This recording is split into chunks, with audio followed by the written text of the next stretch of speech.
Colorado wildfire explodes to fourth largest in state history overnight. A wildfire in Colorado exploded in size overnight Wednesday, forcing an entire town to evacuate as it grew at a rate of about 10,000 acres per hour. Evacuations started Wednesday afternoon and expanded late into the evening to include the entire town of Grand Lake, Colorado. The fire was so explosive and fast-moving that it prompted rescues, last-second evacuations and fears of torched livelihoods. "We never expected 6,000 acres per hour to come upon our community," said Grand County Sheriff said.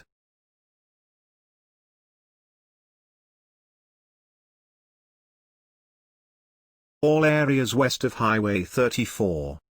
All areas north of Milepost 2 on Highway 34 to Rocky Mountain National Park. Trail Creek Subdivision, Area I. Both sides of Highway 125 from Milepost 5 to the Grand/Jackson line.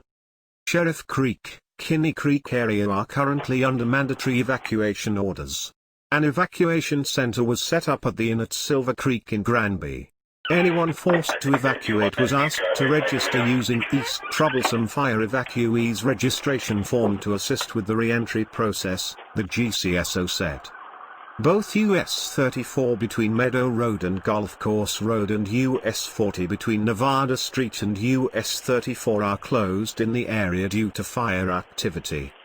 The Colorado Department of Emergency Management announced on Saturday that a fire management assistance grant has been approved, allowing the Federal Office of Emergency Management, FEMA, to provide funding.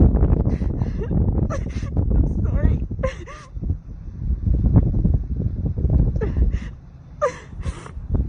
I'm trying to drive home right now. It's bad. It's really bad. When you see the flames, it's the worst. Now we gotta drive home. I'm gonna love it. For up-to-date news, please subscribe to The Inside Story.